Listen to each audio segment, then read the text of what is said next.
December, my shit was booming. So it's really quick, and I think that if you educate yourself, and the way I did it, before I even filed, I sat and I watched at least 12 videos on YouTube. Yeah, you definitely got to educate you. Yeah, YouTube University is free. Thing. I always say that. YouTube University is fucking free. Tuition free. People have that kind of mindset where you was in a very uncomfortable place, and I'm telling you, uncomfortable, where you know you don't want to be. Can you say uncomfortable one more time? Uncomfortable. Say it one more time. Unfucking comfortable. Just one more time for the road. Bitch, not knowing. Bitch, I'm opening the fridge. Ain't no food in there. The lights off. I mean, uncomfortable. And you just have to learn from that. I know sitting here today that my kids will never go through that. Ever. My kids will not go through that. Never. No. If it's my last dying wish, I'm going to set them up for excellence. For real. And I just wish everybody had that same kind of mindset, because you see people who are products of their environment. All the time. And it's just kind of, where does the chain kind of end? But you know, I think it goes back to the black family having this thing of, if you don't give something to the family, you're not important. Right. If you don't give something financially to the family, you're not important. And that's the situation that I was set up in, is that I felt as though, even though at Walmart I was making $7.50 at the time, and my check was like, what, $400 maybe. My daddy was taking at least $3. So it's kind of like to the point of, well, your daddy was like the Gross Sisters. Every time payday, bad with it. You hear me? He's bad with it. In tax and that bitch. Bad with it, bitch. I was getting paid to breathe in the house. But how many pints of ale you done use? Oh, okay. Okay. That's only 25 cents a pint. The fuck? Shit. And carbon. Shit. But for real, I think that stems back to you're seen as invaluable if you're not able to commit to the family financially. And then black people don't believe in staying in your house until you 25 or until you able to move out. They believe in, once you hit 18, you out my motherfucking door. Unless you're paying. Unless you paying. And that's sad, because you don't give your children the opportunity to A, fall on their face and make mistakes. Yeah. B, you don't teach them nothing. C, so all they're gonna do is turn around and be just like you. Fucked up, messed up, and turned around because you ain't did shit. And then, then they look at it like, oh, well, my mama did it, so exactly. if it's good enough for my mama, it's good enough for me.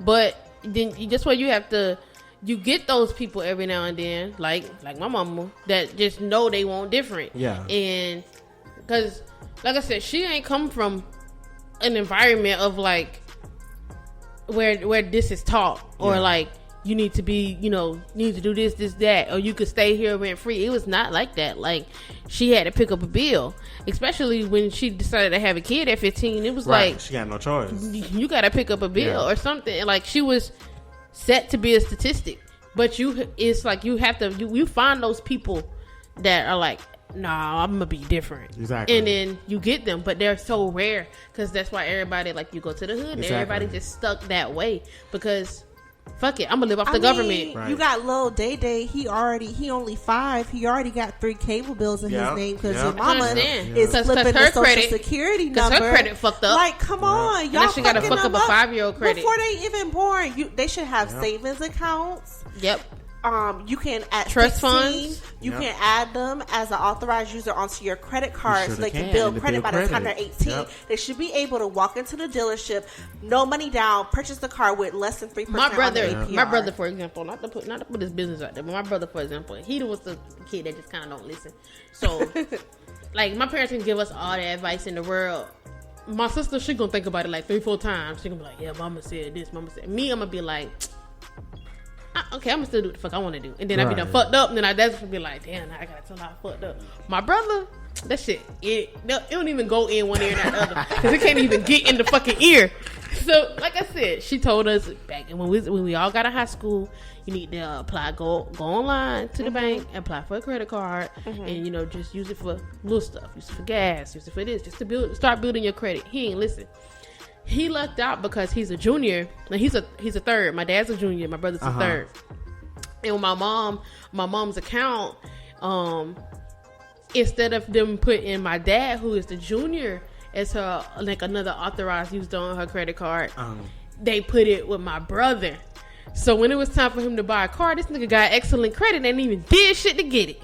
What? Bitch, I was 38 high. I was mad as hell, bitch. What? All these years I put into this credit score, and he walk out of here with this credit score. Bitch, I was upset.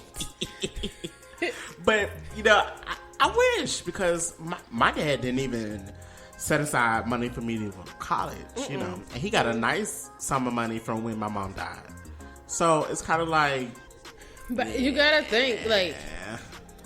I mean, not making excuses, because at this time, you know, he's an adult man with a child, and his wife just died. You would think, like, hey, I gotta raise this child by myself now. And I was the only child, by the way. Only child. I'm gonna at least put a third of this, or something. You know, it ain't gotta be a half. It could just put like a third of this away, just for when he turned 18. You know, here you go. This to help you start out. Like, right. That's the kind of things you have to think about. But everybody different, and then maybe he ain't never ran into that kind of money before, and he was just like, yeah. That's usually how it is. That's how it is. That's why we was talking about the stimulus checks. That was the first time some of y'all really touched over 1,000. That's crazy. So y'all need a which job, I did wait for that shit. But Juicy Crab was packed. Boy, Mrs. Crab. Every day I get on Facebook, somebody with a seafood boil bag, bitch. Them little bit of crab legs and them three eggs and the 2 potatoes and a couple of shrimp. I would just like to point to my guest to the right, bitch. Because first of all, bitch, I ain't even see my 1,200. I'm you know that shit paying. went red. I be in there. Right. People who pay real bills know 1,200 ain't shit. Fuck out of here. Like, if 1,200 is $1,200 is $1.20 in my house, because it's gone. But even getting that, like, it's like this year has been shit, that ain't even enough for rent. Right. Unfortunate situations. You should have been able to capitalize off of this year. Us being stuck in the house. Definitely. If you still didn't make no money moves, like, come on. If you don't come out of 2020 with some kind of motivation, something in your savings. If you ain't listen, true hustlers, right? 2020 was like the year of the hustlers. Ain't no quarantine stopping me. Man. You had to sit back and try to think of different kind of ways I can gather this coin. Right. Like, because everybody ain't get lucky. Like, nope. You know, we got lucky. We kept our jobs. Yeah. You know, we was able to you know, weather the storm. But some people ain't get that lucky. You know, they had to hustle up. Like, and it hit hard, you know. But I think, too, that... I'm just mad they ain't give out no emergency food stamps. Y'all, and she really over here like contemplating, like she looking like what? Right. Because that shit ain't right. Emergency stamps with Hurricane Irma. That was the first time I had lobster. We not gonna talk about food stamp or food stamp fraud, because I got defrauded out of my food stamps. I just said, he ain't looking at me, y'all. Bitch, I paid you back. Anyway, bitch, because I'm finna pull up my Cash App history right now, bitch. You got paid back. No. Tell you this quick story. This bitch paid me back for I said Tamara, I only had like $30 on my card or something like that. I told her I had 10. This bitch went and spent all my money on my food stamp card. So you got? Of course she paid me back. Wait, let me see what you got. She was about to have only one gay friend. What you got? What you got? What you mean? What I got? I want a food stamp card. What did you buy? Like enchiladas that night, and he wanted some cookies. You still got your cookies. Okay, but you spent all my money. So I'm so over play with y'all. But let's talk about how every time I got on food stamps, guess who's like clockwork? I swear she was working for people. She probably had that shit on her phone. First of the month. Right. Drake got the low. On food stamps no more, so she can't fraud me. Drake got them still. Right.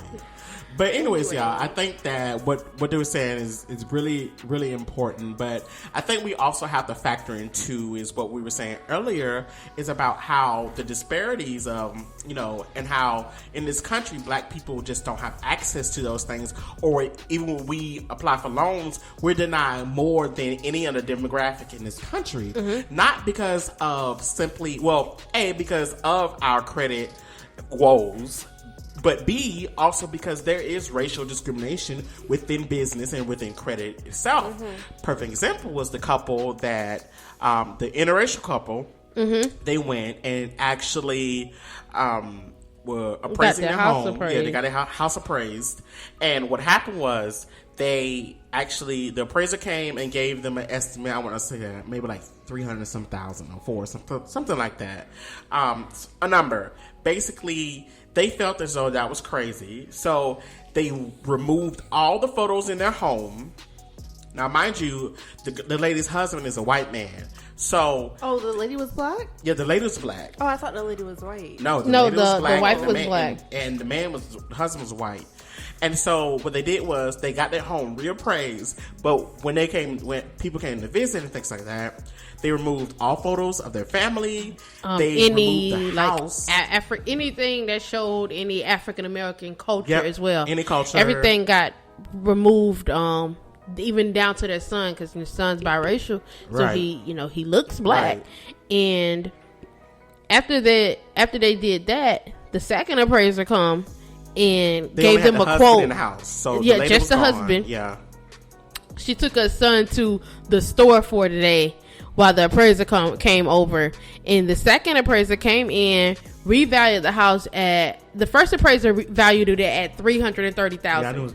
And the second appraiser came in and valued it at $465,000, which was $135,000 more, which was 40% more than what the previous appraiser gave them. Wow. That's crazy. And just all because they basically whitewashed the house. Whitewashed the house. Everything black from the house that indicated any kind of black person lived there, and the house got appraised more. And it's just like you can't tell me like systemic racism ain't real. How can you judge a house? This same house, they didn't paint, they didn't repaint, they didn't remodel, they didn't do any of that shit. Remodel. They didn't do the black person. Exactly. They did no landscape work. That part. They just took her pictures off the wall, pictures of her family, pictures of their son. Everything that was black about that house. That's sad. All they did. We can just talk even about gentrification and how you have Paramore. You come What's and you going push. on? You push Paramore. out these Eatonville, Yes. Paramore. You push out these black people, these black homeless people. Raise the property value. Build up these nice ass homes that they can't afford. Apartments where black people frequent, and push them out into the outskirts. Well, and then the property value goes up. That's in every hood. It's not just Dallas. That's in every fucking hood. Where I live is right there you basically you borderline Pine Hills and McCoy. And where I live, it's not rough. It's a lot of black people, but what I've noticed is it's a lot of white people moving in. It's a lot of white women walking their dogs. It's a lot of white people riding their bikes and shit. And it's like, I'm just looking. And then I backed out of my garage. She put on her voice. Backed out of the garage. Backed out of my garage. Let the garage down. Uh-huh. Put that bitch in drive. Okay. Came around the corner. What do I see? A motherfucking Trump sign. Oh, time to go. You went back. When I tell you, when they sent that email talking about, do you want to renew your lease? Nope. Bitch, I will be moving. Come December, I am out of there. It's just, and it's not to say like I'm moving because, fucking Trump sign. It's just like, I've only been there for a year and I've already noticed it's like, they're slowly trickling in. And it's nothing wrong with that, but it's just like that now they're going up on the rent. Like how you go up on the rent in a pandemic year. Like how the fuck? That's crazy. The rent is already motherfucking high, and now you want to take that bitch up like a whole $170? Whoa! Yes, it ain't even go up like it was $20 or $30. It's perfectly legal, and they're going up on the rent in a pandemic year where a lot of people lost their jobs, can't afford rent at the rate it is, and you moving it up. And I'm just saying, this shit happened right when all these pale faces came through the neighborhood. It's seen as urban living. Like even Paramore, they built UCF downtown campus there. Homeless people on the outskirts, and now it looks like urban living. It looks upscale, and that's not right to me because those homeless people, you could have been helped them. Right, but and not only that, it's like this is what these people are used to. This is the neighborhood that they're used to, and now you build up. You build these you know, you build up these high rises and you